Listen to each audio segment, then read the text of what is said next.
Welcome back, everyone, to another China Kaiserreich rework spotlight thing, where I'm going to be talking about the new China rework, and we've got a lot of stuff to talk about today. I haven't made any videos since the Legation Cities teaser, so today we will be covering the whole thing that they're doing with South China, aka the League of Eight Provinces and the AOG.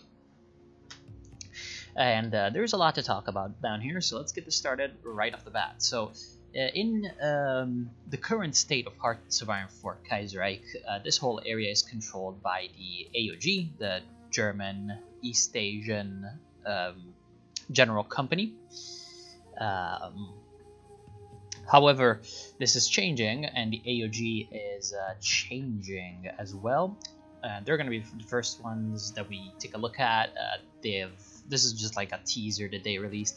Oh, and by the way, I'll try to get all of these links that contain stuff to talk about in the description so that you can read about it.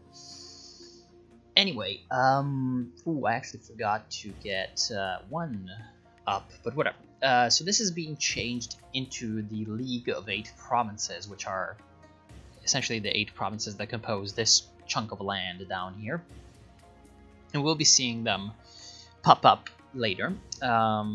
While the AOG, as a entity, will only control some cities along the coast. So you can see the one up there is Qingdao. Then there's Nantong. There's that one which is Wenzhou, Xiamen, and Canton or Guangzhou.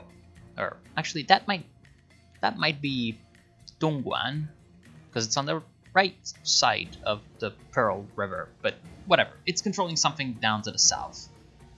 If I were to place it on a map, I would say it's Dongguan, but it might be Canton. I'm not 100% sure.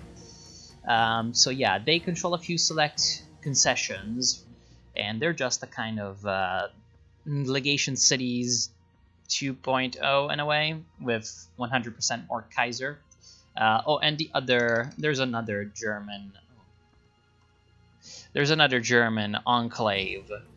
Actually, 2 more German enclaves. One of them is Weihai Wei. I'm not sure if you can see my cursor, but it's to the right side of the Shandong Peninsula tip.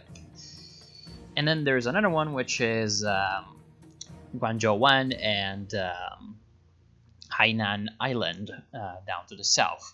Those, though, are controlled by German East Asia, based in Singapore. So yeah, the AOG is this one. It's led by Alexander von Falkenhausen, who in real life was essentially the head of the German mission to China, to Nationalist China during this period. So kind of a historical German figure linked with China. They have a few interesting political parties, which most of them are actually like... most of them are actually not really political parties, they're companies. So you can see, obviously, Krupp over there is the paternal autocrat. So they're pretty well known, and yeah, there's even a nice description for them. Known for their armaments production, the East Asian branch of Krupp is overseen by Alfred Felix Alvin Krupp von Fohlen und Halbach, because long names. And that gives them the influence of the companies, gives them the industrial advancement, you know, national spirit, and other companies that are political parties are the Hapag and the AB. Now, one thing that's always kind of derped me out is that I think the AOG is a reference to the AEG, which is the German electricity production monopoly of the 1880s, and yeah, one of the sort of first examples really of monopolistic capitalism, really. Yeah, the Hapag is the Hamburg America line, and they're the market liberal party, so it's a shipping company. Then there is the Conservative Party, which is the DAB. No, it's not what you think, Kappa Kipo. It's the Deutsche Asiatische Bank, or Dehua Yinhang, foreign bank in China. And so yeah, these people are, you know, kind of financiers, but sometimes they're German, like, you know, crazy people. They're an autonomous puppet of the League of Eight Provinces, which is the big yellow country over here. which is not a country actually. It's technically part of the Qing Empire, but we'll see that later. So it's got also the colonial possession, national spirit,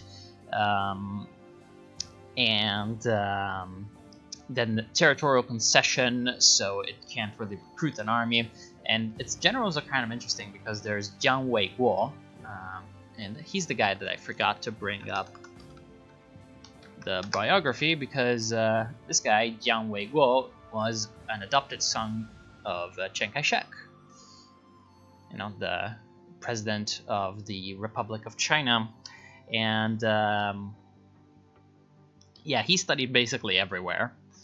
And I mean, he was a relatively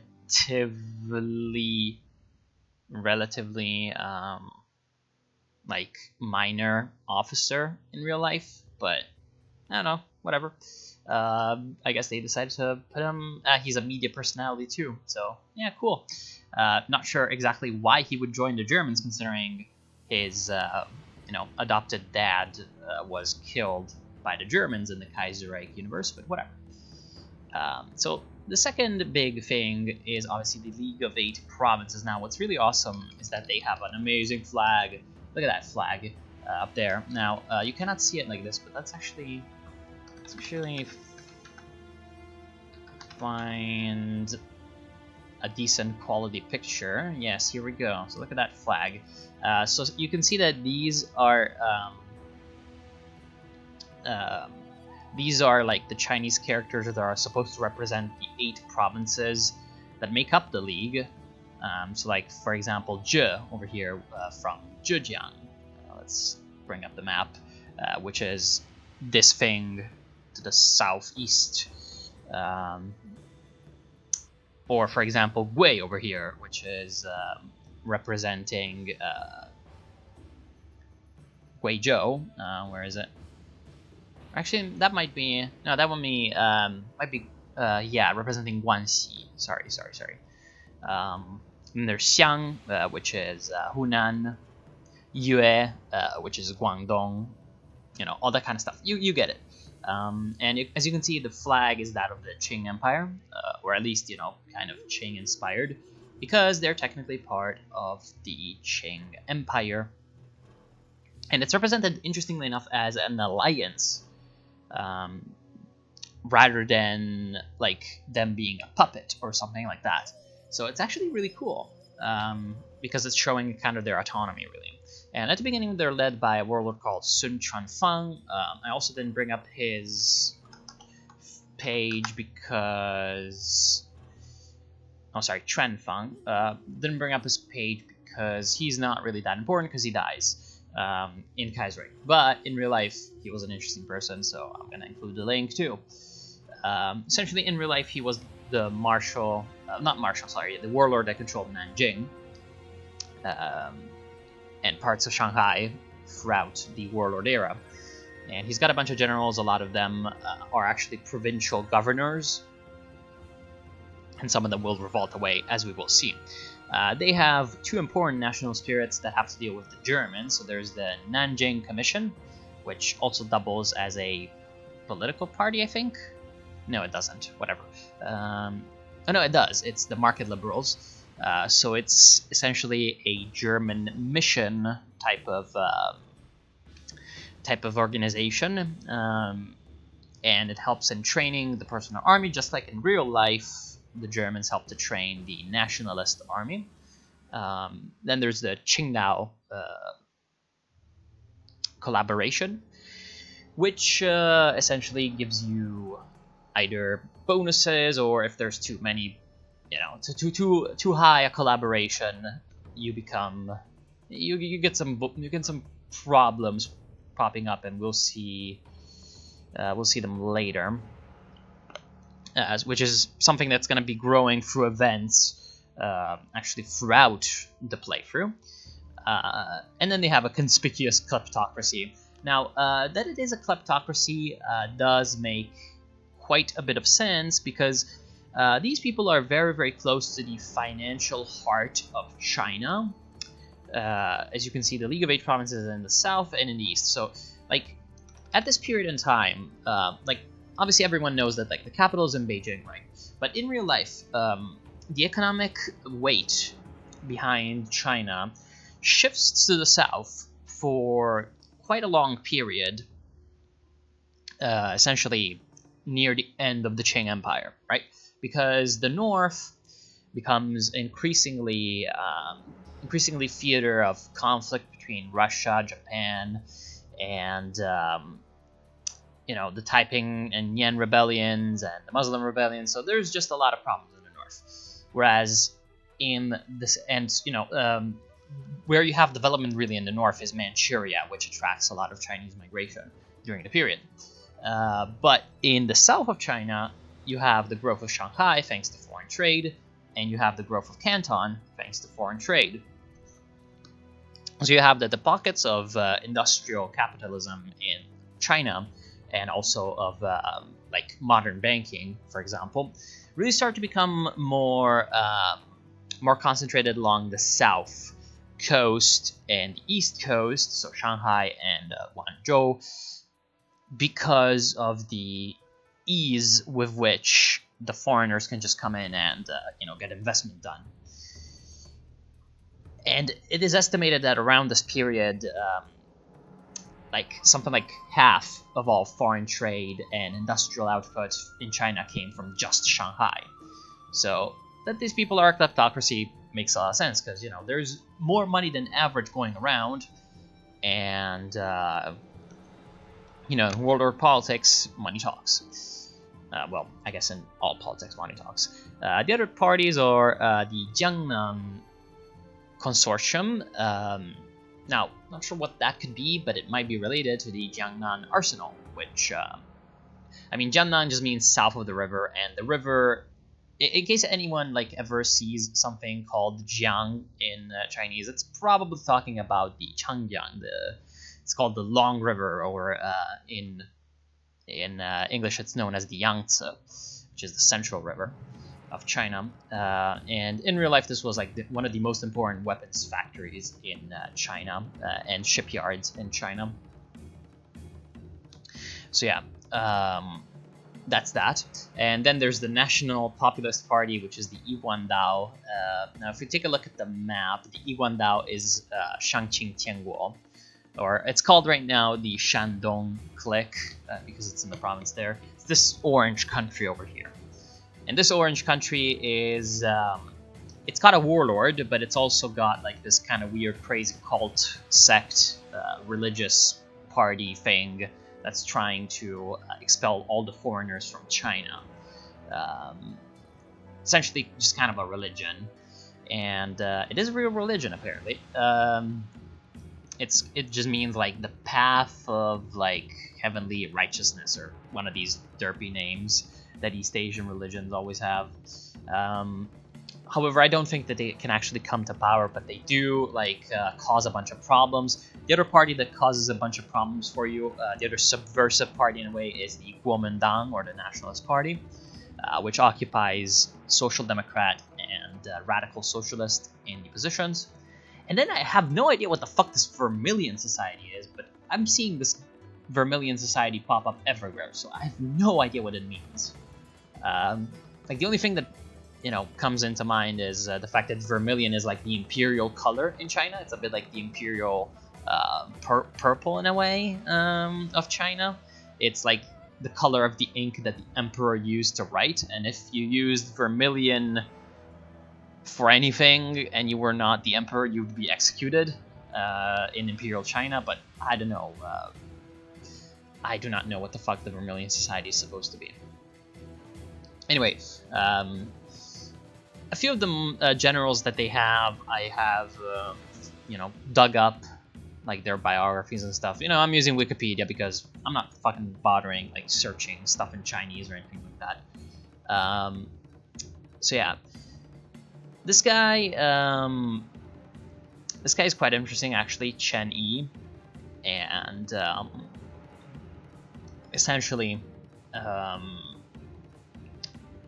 this man was he's got the same name in like Western pronunciation as a Red Army Marshal, so she's actually really confusing, but whatever.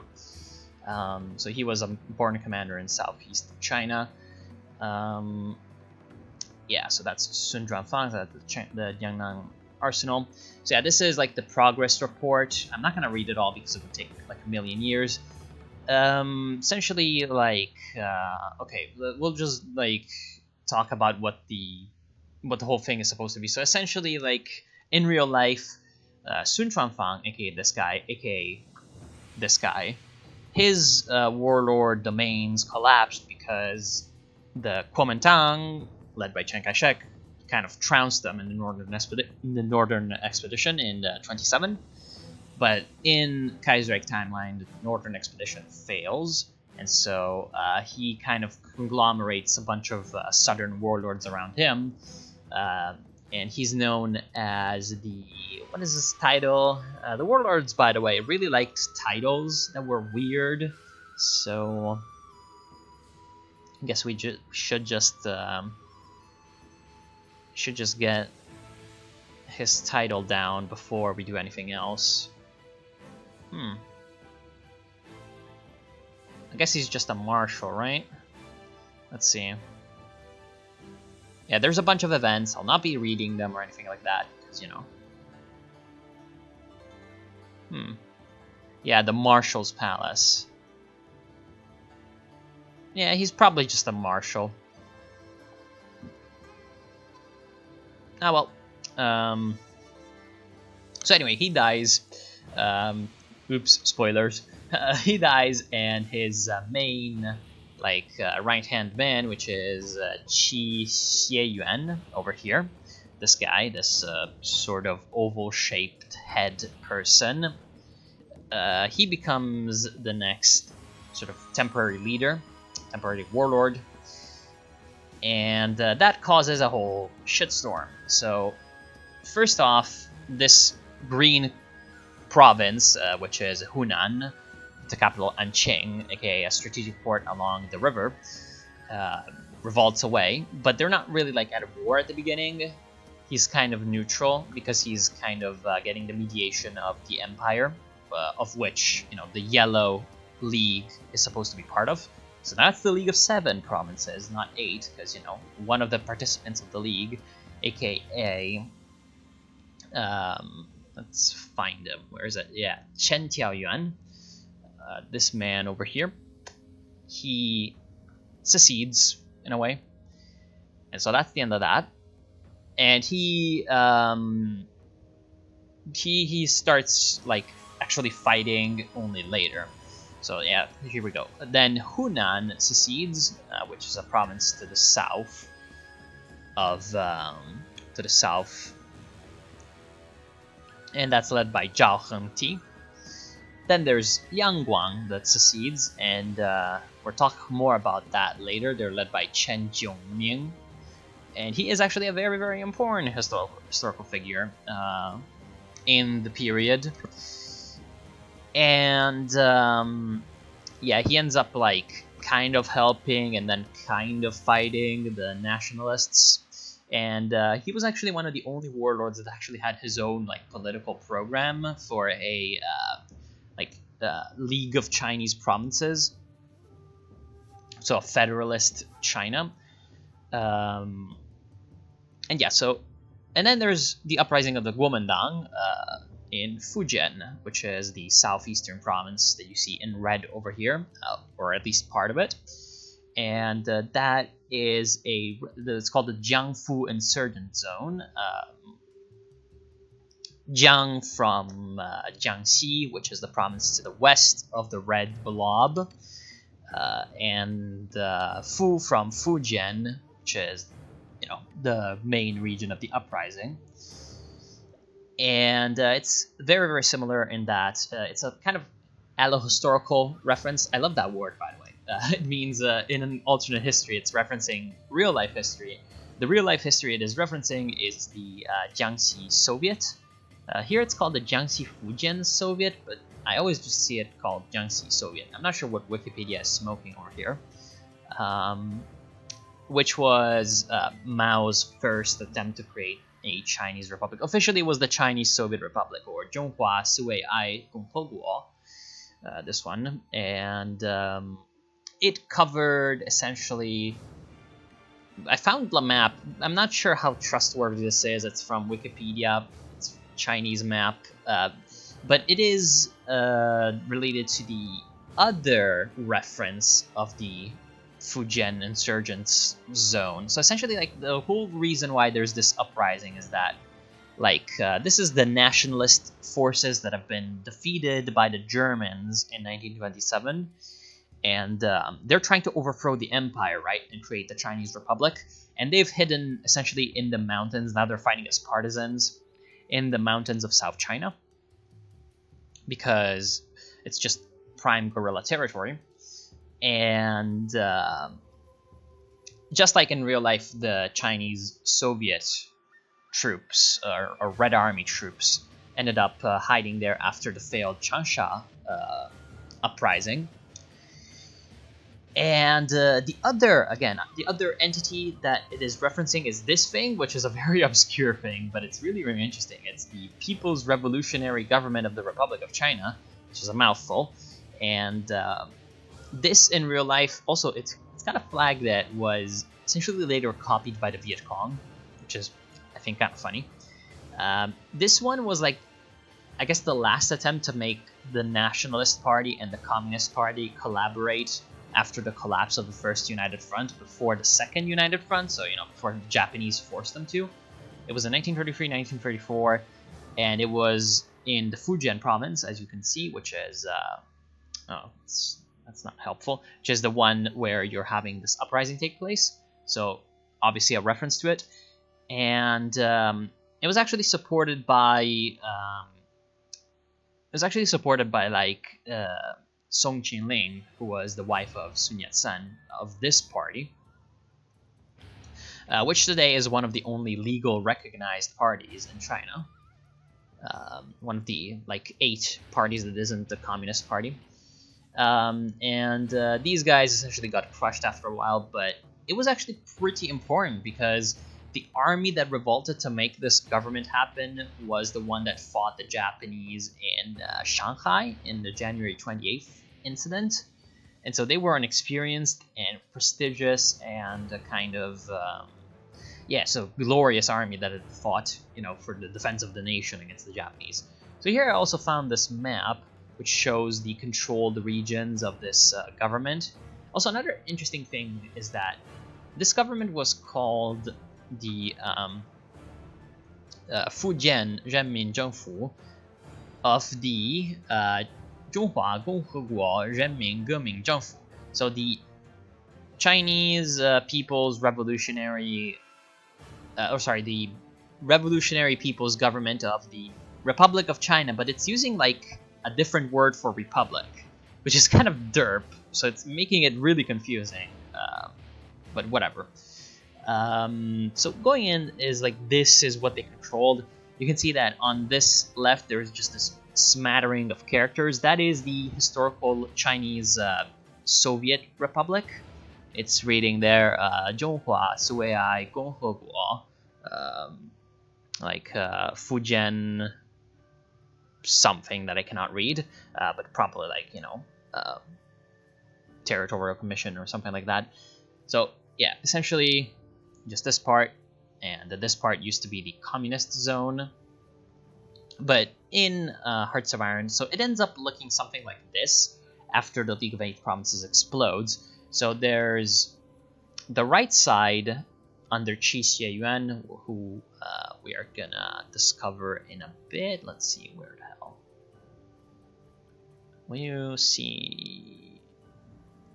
Yeah, this one. No, sorry, wrong. Yeah, this man. So the League of Eight Provinces becomes the Nanjing clique after, you know, the capital, Nanjing, southern capital. They control parts of all this territory. In the middle, there's the Anqing clique, aka Chen Tiaoyuan over here. This guy. Yeah, Chinese names are going to be difficult to follow. Then there's the KMT, the Kuomintang, the Nationalist Rebellion, and they're radical socialists, by the way. controlling, again, a zone between Jiangxi and Fujian. Then there's Hunan clique, which is the one under, where the hell is he? Which is the one under Zhao Hengti.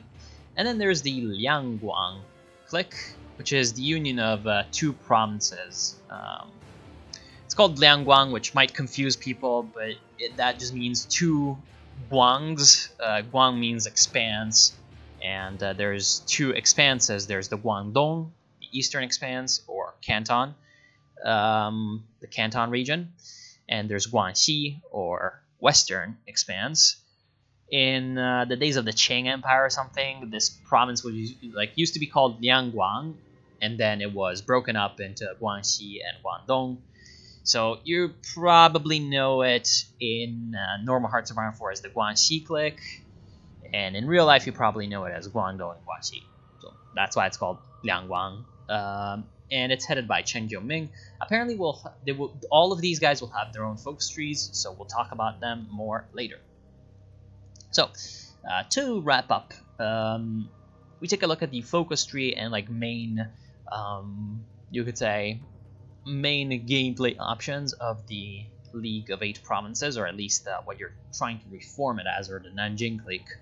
So it's headed by this man, Qi Xueyuan, and I can only find a Wikipedia in Chinese for him, apparently there's also in Russian. So if you speak Russian, you can read about Qi Xueyuan. Yeah, Chinese names in Russian are just really, really difficult. But anyway, he in real life apparently doesn't do all that much of importance until he decides to, well, he just makes all the wrong political decisions. In 1930 here it says he joins with Yan Shishan, aka the warlord from the north that tries to fight Chiang Kai-shek over here. That's Feng Yuxiang, Chiang Kai-shek, there we go. In the Central Plains War. So obviously he loses. And then in 1937 he joins the Chinese reorganized government, which is the reorganized government of the Republic of China, which is the Japanese puppet state under Wang Jingwei, who is this man. Come on, make him pop up. Jesus Christ, whatever. This is the Nanjing government of the Republic of China, as it was known. And so in 1945, actually, he is executed as a Hanjian, which is this thing. It's race traitor. So actually, he's executed in 1946. He's captured in 1945 because he's a race traitor or whatever, and he's executed. So in real life, he doesn't really have that easy of a time.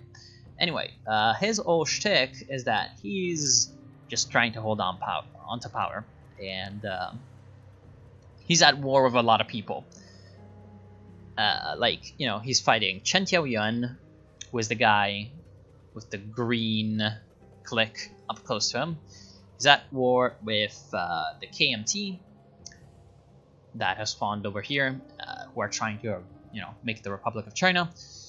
And then there is Liangguang and Hunan, that are big provinces, important provinces, with one of them has a probably pretty ambitious warlord, and he's having to, they're not at war at the start, but he considers this territory, all this territory, like his, so he wants to rebuild the southern order that was going on with the League of 8 Provinces, and so he's gonna have to fight them for it. And they've just declared independence there. So here you start and you have a lot of problems. You have a lot of problems. Everything is burning. Your paternal autocrat, actually. And his solution is to assert military control. He's got the KMT and the Yiguandao trying to overthrow him, and then this is at the end. To deal with that, he's got a big ass focus tree over here, well, maybe not that big, but yeah, it's like focused on trying to maintain stability over what he's got. And actually, if he like takes over somehow in the north, like if he doesn't want to take over the north because he sees himself as a subject of the Qing and Wu Peifu, who is the sort of president, the dictator of China. But if he somehow finds himself controlling the capital, they did say that he's gonna switch flag and presumably focus tree. So yeah. He doesn't really want to like expand all that much, but he does have opportunities if they present themselves. So yeah, he's gonna be forced to collaborate with the Germans a lot. So, you know, the Qingdao collaboration, which means that he at the end is gonna have to, you know, give some of his resources to them. And yeah, there's a bunch of positive spirits that they say they're gonna get reworked, so I'm not gonna really go over the numbers. And yeah, so there's like the commission sponsorship, so that's obviously, you know, the Germans are subsidizing him heavily because he's kind of their man in China. So yeah, here's the focus tree. It's relatively big. Like if you take a look at it, let's look at that. It's pretty nice. Nice little army stuff. Nice little army stuff. Krupp artillery. So he's gonna be helped by the Germans in the military side of things as well. And a lot of the left political side doesn't have branching paths because, you know, you're trying, like, if you want to change South China, you do not choose this guy, you choose the other revolting cliques. Let's see if we can find them. Choose the other revolting cliques, or the Kuomintang or something like that. And yeah, so he goes down and he does a couple of interesting stuff, interesting things. He's got a lot of help from the Germans, obviously, which is going to give him more, like, more German influence.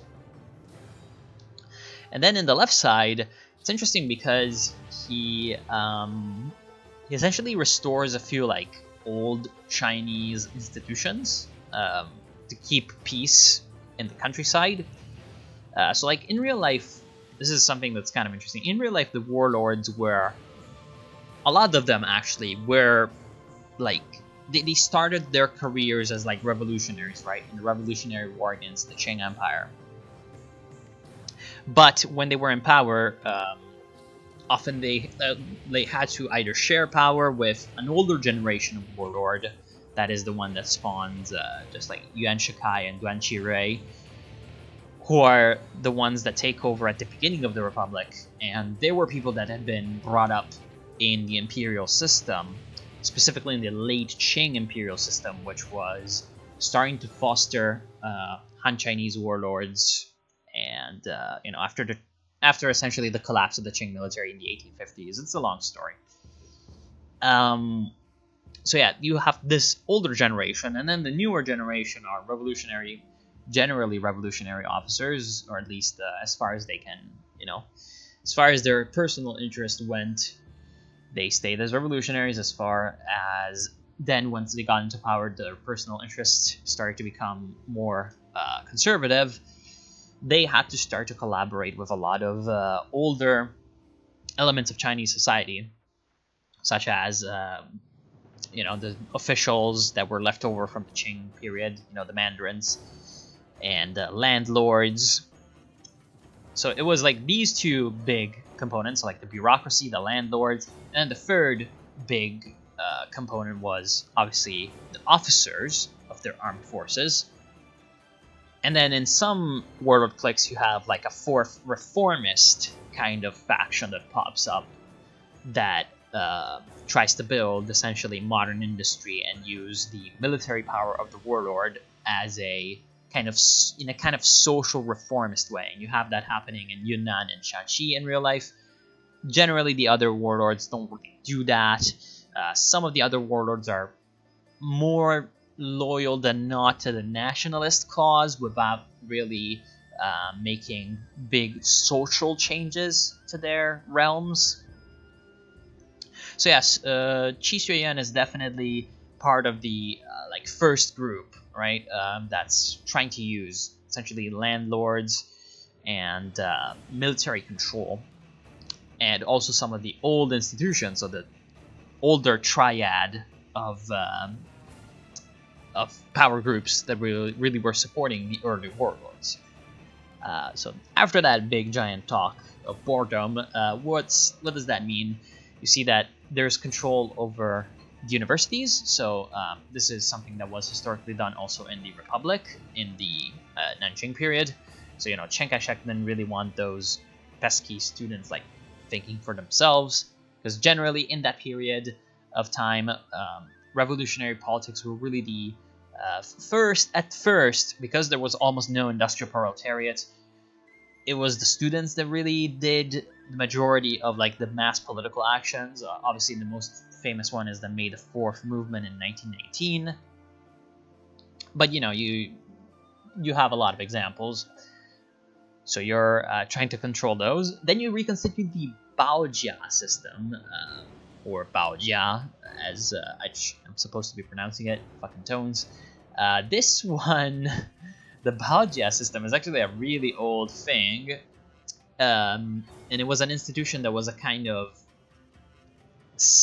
community self-policing system, in a way.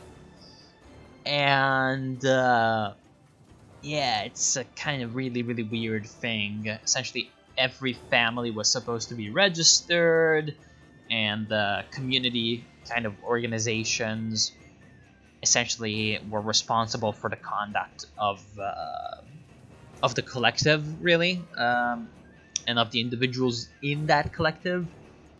And so it was kind of weird. So you restore that. You also, where is the bloody focus tree?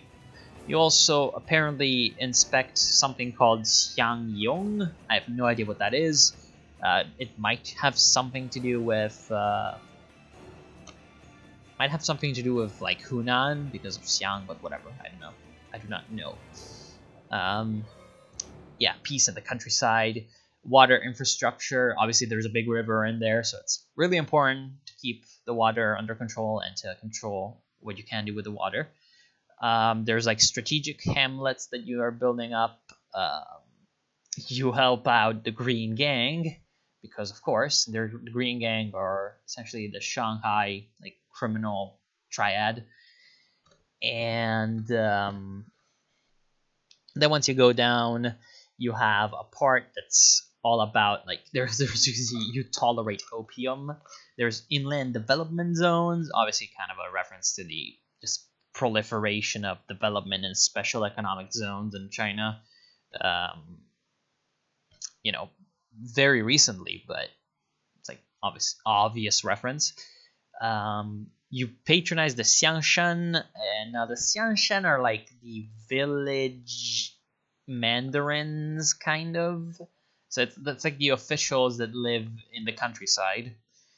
And so obviously you're very focused on like trying to revitalize the countryside, while obviously you are in a part of China that does have the potential to actually develop an industry. So there's obviously the Jiangnan Arsenal, Yangtze River Delta development, all that kind of stuff. And then you appoint civilian magistrates, which is actually relatively important because, again, military control is the exception rather than the norm in Chinese society. So starting to scale back that control is kind of seen as something that's going to bring stability by the elites. Well, obviously you crush the unions, which were kind of only present in like the big cities. So yeah, and there's also a focus that proclaims Qi the pacification commissioner. Yeah, again, as I said, the warlords really love their titles and stuff like that. So yeah, 5 provinces, 1 marshal. So yeah, this is basically the League of 8 provinces. Honestly, probably not going to be the most interesting to play because you're just a warlord. Like, compared to the KMT, the Liangwan clique, the Yunnan clique, probably the Shanxi clique, the Xinjiang rework, which we're going to be talking about next, and Shandong Click, and basically everything else. Nanjing is going to be less interesting, but it is going to be a nice player, and they've got a few nice dynamics going on with the Germans and with how they explode. So yeah, hopefully this introduction was useful in one way or another. I'm going to link everything that isn't a map, because you can find the maps anyway.